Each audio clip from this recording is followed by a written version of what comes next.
네, 안녕하세요. 신바람 국어교실의 신바람입니다. 자, 오늘 배울 교재는 국어 금성류 교과서 제3단원의 두 번째 소단원 토의로 문제 해결하기 그 두 번째 시간을 갖도록 하겠습니다.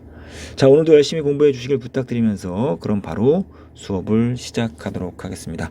자, 오늘은 지난 시간에는 이제 토의의 어떤 그 정의, 그리고 토의의 방법, 그리고 토의를 통해서 어떻게 문제 해결을 할 것인가, 문제 해결 과정으로서의 토의, 그리고 문제 해결 과정으로서의 토의의 장점까지 배웠고, 그리고 이번 시간부터는 이제 토의의 목적과 주제, 토의의 목적이 뭐고, 그리고 토의에 있어서의 주제는 어떻게 선정해야 되는가에 대해서 배워보는 시간을 갖도록 하겠습니다.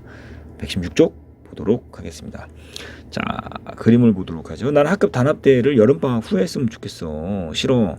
학기 말에 하는 게 좋아. 나는 이번 주말밖에 시간이 없어. 차라리 오늘 하자. 이렇게 의견이 다르니 어떻게 하지? 요새 우리 반 급식 시간에 음식이 많이 남아.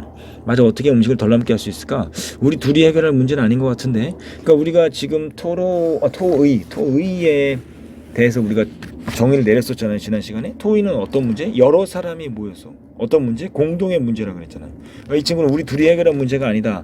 이것은 공동의 문제이기 때문에 우리 둘이 해결할 문제가 아니다라고 이야기를 하고 있는 거죠. 그러니까 결국 이런 상황, 밑에 활동을 좀 보도록 할게요. 가나의 문제 상황을 파악해보자. 공동의 문제라는 거죠. 이것에 대해서 고민하고 있는 상황이고, 공동의 문제에 대해서 생각하고 해결할 방안을 친구들에게 의견을 구하고 있는 상황이다라는 거죠. 그러니까 이것이 토의를 하기에 적합한 주제를 갖고 있는 내용이다라는 것을 우리가 알 수가 있는 거죠. 자, 다음 페이지 넘어가도록 하겠습니다. 자, 나와 나의 상황을 토의를 통해서 해결했을 때 얻을 수 있는 효과를 적어보자. 그리고 그렇게 생각한 이유를 말해보자. 자, 얻을 수 있는 효과, 문제 상황을 어떻게 해결할 수 있다. 합리적으로 해결할 수 있고 민주적으로 해결할 수 있다는 거죠. 그렇게 해결하게 되면 어떠한 장점이 있습니까? 다수, 많은 사람들이 만족감을 얻을 수 있죠. 쉽게 말하면 모두가 행복해질 수 있는 거예요. 토의를 통해서. 정리해 두시면 좋겠죠? 3번. 그렇게 생각한 이유. 이유를 좀 써야 되겠네요. 왜냐하면 민주적 절차. 모두가 다양한 의견을 냈고 그것에 대해서 토의를 했고 그리고 모두가 행복할 수 있는 최선의 해결책을 제시했기 때문에 행복할 수 있고 합리적으로 민주적으로 문제를 해결할 수 있다라는 거죠. 그래서 민주적 절차에 따라 모두의 의견을 듣고 내린 최선의 해결책이기 때문에 좋은 문제 해결 과정으로서의 토의가 될 수 있다라고 이야기할 수 있습니다. 자, 3번 가볼까요? 학급이나 가정에서 일어난 문제 상황의 토의를 통해 해결한 경험에 관한 친구들과 이야기를 해보죠. 여러분들이 스스로 하시면 될 것 같은데, 이제 예시 답안으로서 학급별 야외 현장 체험학습 장소를 정해야 되는데 반 친구들의 의견이 제각각이었습니다. 그래서 이것을 토의에 붙여서 장소를 선정할 수 있었다. 지금은 코로나 때문에 현장 체험학습을 갈 수 없지만 빨리 코로나가 종식되어서 현장 체험학습을 참여할 수 있었으면 좋겠습니다. 우리 현장 체험학습 가면 좋겠죠? 근데 이럴 때 다양한 친구들의 의견을 들어보고 최선의 장소를 선택하면 민주적이고 합리적으로 문제를 해결할 수 있다는 거죠. 자, 이제 다음 페이지를 넘어가 보도록 하겠습니다.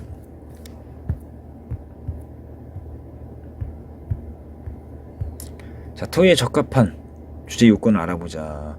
보기를 참고해서 제시된 문제가 토의의 주제로 적합한지 생각해보고 그 이유를 적어보자. 학급에서 다룰 토의 주제를 정할 때 고려할 점. 첫 번째, 현실의 문제를 다루어야 된다는 겁니다. 두 번째, 다양한 의견 접근이 가능하도록 주변의 관심거리를 다루고 있어야 돼요. 다양한 의견 접근이 가능해야 된다는 거예요. 그리고 토의 참가자들이 해결할 수 있는 문제. 토의 참가자들이 해결할 수 없는 문제를 다루면 그것은 토론을 할 이유가 없는 거죠. 주제, 교실 청소를 어떻게 해야 될까? 우리 주변의 관심거리고 다양한 의견 접근이 가능하고 토의 참가자들이 해결할 수 있기 때문에 적절하다라고 이야기할 수 있고요. 교실 내 휴대전화 관리에 대해 어떤 학급 규칙을 정할까? 이것은 현실의 문제이면서 학교 내에서 일어날 수 있는 관심거리고 학생들이 해결할 수 있는 문제이기 때문에 적합하다라는 거죠. 학교 시설은 어떻게 관리해야 안전할까? 토의 참여자는 우리 학생들이 직접 해결할 수 있는 문제가 아니므로 적합하지 않다라는 거죠. 토의 참가자가 해결할 수 있는 문제여야 된다라는 거예요. 네 번째, 조선시대에는 어떻게 식량을 생산했을까? 이것은 현실의 문제도 아니죠. 다양한 의견 접근이 불가능하죠. 그리고 토의 참가자들이 해결할 문제가 아니다. 그렇기 때문에 적합하지 않다라고 이야기할 수가 있습니다. 2번, 1번을 바탕으로 우리 학급에서 토의하기에 적합한 주제는 어떤 것들이 있을까요? 뭐 축제 때 어떤 가정행렬을 선보일 것인가?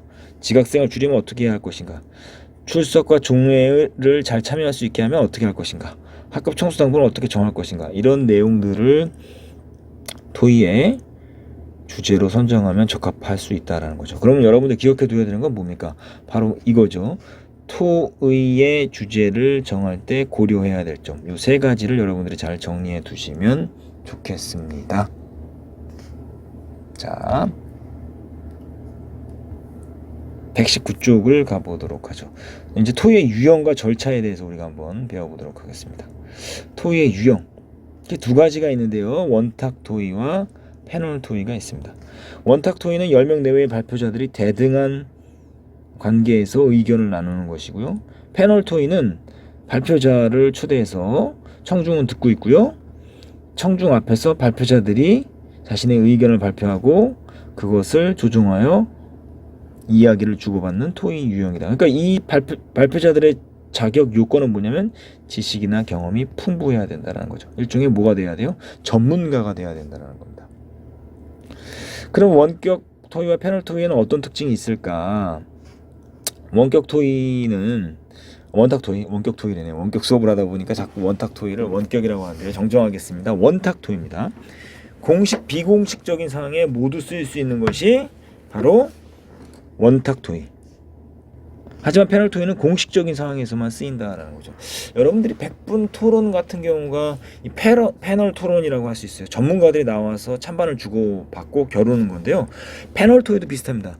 전문가들이 나와서 다양한 의견을 제시해서 가장 합리적이고 민주적인 해결 방안을 찾아내는 것이 바로 여러분들 그 패널 토의가 된다라고 말할 수 있죠. 그럼 토의 참여자가 의견 발표 방식은 자유롭게 의견을 교환하는 것이 원탁 토의라면 패널 토의는 공식적인 상황에서 쓰이기 때문에 발언권이 주어진 후에 의견을 말할 수 있다라는 거예요. 그걸 좀 여러분들이 잘 기억해 두시면 좋겠습니다. 자, 그 밖에 토의 유형을 여러분들이 한번 배워보도록 할게요. 먼저 뭡니까? 포럼입니다. 포럼은 어떤 문제에 대하여 의견이 다른 토의 참여자들 간에 간단히 자신의 의견을 발표한 후에 그 다음에 청중과 의견을 주고받습니다. 그래서 전문적인 의견이 제시되고 청중들의 의견도 반영될 수 있다는 어떤 장점이 있죠. 그래서 발표자가 간단하게 자신의 의견을 발표를 하고 청중들이 질문하면서 이것을 바탕으로 해서 의견을 제시하며 수렴해서 문제 해결을 하는 방법이 이거고요. 심포지엄은 토의 주제에 대해서 전문가들이 여러 각도에서 다양한 의견이나 해결책을 강연식으로 발표를 하고 난 뒤에 청중으로부터 질문을 받고 대답하는 시간을 갖는 토의를 가리킵니다. 청중들은 질의응답 시간에 토의에 참여할 수 있다는 거죠. 약간 포럼보다는 청중들의 참여가 조금 적습니다. 하지만 전문가들이 충분히 의견을 제시할 수 있다는 거죠. 그래서 의견 제시 방향, 그리고 청중들은 나중에 질문을 하는 것입니다. 그러니까 활발하게 의견을 주고받는 것은 아무래도 심포지엄보다는 포럼이 더 많을 수 있다는 걸 여러분들이 기억해 두시면 좋겠습니다. 자, 이제 다음 페이지 넘어가시면 2번. 다음 주제로 토의하고자 할 때 어떤 유형의 토의가 더 잘 어울리는지 그 이유를 써보자. 학급 발표 때 어떤 음악을 쓸 것인가. 학교 도서관과 지역 도서관의 활용성을 높이려면 어떻게 해야 되는가. 먼저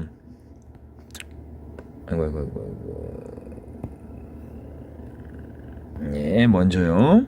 가의 주제에는 뭐가 더 어울릴까요? 라고 했을 때 지금 원탁 토의가 더 어울린다. 왜냐하면 학급 내 토의자들이 자유로운 발언과 적극적인 참여가 가능하기 때문에 그렇다라고 말씀드릴 수 있고요. 2번 학교 도서관과 지역사회 도서관 활용성을 높이기 위해서 전문가들이 참여하는 패널 토의가 더 잘 어울린다. 왜냐하면 전문적으로 지식을 갖춘 토의자들이 형식에 맞춰서 토의하기에 알맞은 주제이기 때문이다 라는 거 여러분들이 잘 정리해 두시면 좋겠습니다. 자, 활동 2번 다음 원탁 토의와 패널 토의의 절차를 나타낸 그림인데요. 원탁 토의와 패널 토의의 절차를 파악하고 토의 참여자의 역할과 태도를 알아보도록 해보겠습니다. 원탁 토의, 토의 주제와 발표자를 소개하고 최선의 해결책을 선택하는데 여기에 뭐가 들어갈까?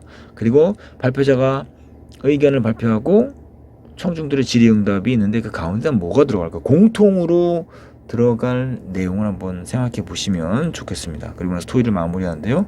121쪽으로 가시면 원탁 토의와 패널 토의의 절차를 비교해보고 공통으로 들어갈 토의의 절차는 뭐냐?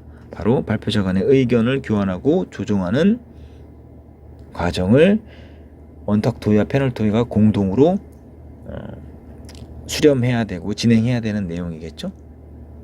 여기서 어떻습니까? 원탁 토의하고 패널 토의의 가장 큰 차이점은 뭐예요? 원탁 토의는 모두가 발표자 간의 의견을 교환하고 조정하지만 패널 토의는 발표자들 간의 의견을 조정하고 교환한다라는 차이가 있다는 것 알아두시면 좋겠습니다. 자, 그리고 원탁 토의와 패널 토의의 절차가 뭐가 다른가? 방금 이야기했던 것. 원탁 토의는 최선의 해결책을 선택하는 절차가 있고 패널 토의는 패널이 의견을 발표하고 청중의 질의응답하는 절차가 있다는 부분. 이것이 차이점 잘 정리해 두시면 좋겠죠. 자, 2번 토의에 참여했던 경험을 떠올리고 토의 참여자로서 어떤 태도를 지녀야 할지 서로 의견을 나눠보자. 자, 사회자는 토의를 준비하고 주제를 소개하고 갈등을 조절하고 토의 참여자들의 발언을 요약하고 정리하는 역할을 하고 발표자, 주제에 관한 연구 및 해결 방안을 탐구하고요. 청중은 발표할 내용을 경청하며 주제와 관련된 궁금한 사항을 뭐한다? 질문해야 된다라는 거 각자의 맡은 태도. 이것은 사실은 패널 토의가 되겠죠.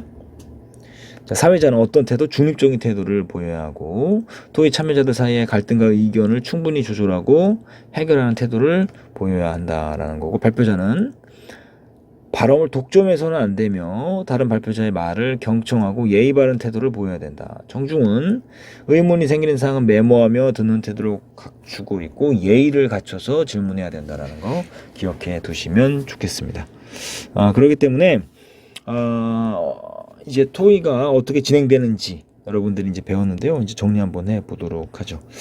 자, 토의의 유형 오늘 원탁 토의하고 패널 토의. 10명 안팎의 사람들이 대등한 관계에서 의견을 자유롭게 나눈다. 그래서 공식적이고 비공식적인 상황에서 모두 쓸 수 있고 패널 토의는 지식이나 경험이 풍부한 발표자들이 청중 앞에서 각자의 의견을 발표하고 그것을 조정하는 토의. 그렇기 때문에 공식적인 상황에서 쓰인다라는 것을 알 수가 있습니다.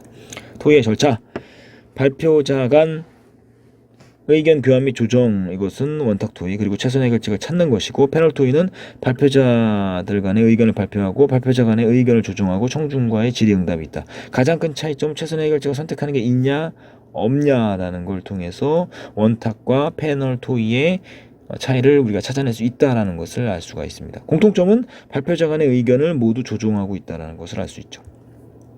토의에 임하는 태도, 사회자는 중립적인 태도를 갖춰야 하고 토의 참여자들 사이의 갈등과 의견 충돌을 지혜롭게 조절하고 해결하는 태도를 보여야 하고 발표자는 발언을 독점해서는 안 되고 다른 발표자의 말을 경청하고 예의 바른 태도를 보여야 한다는 것을 알 수가 있었고요.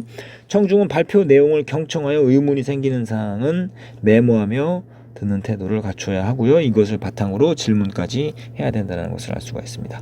토의를 통해서 알 수 있는 것은 뭐냐? 토의의 절차와 의사결정 방법을 통해 민주적 절차와 민주의식을 습득하게 된다는 것을 알 수가 있습니다. 자, 이렇게 해서 오늘 토의로 문제를 해결하기 그 두 번째 시간으로 토의의 목적과 주제에 대해서 배웠고요.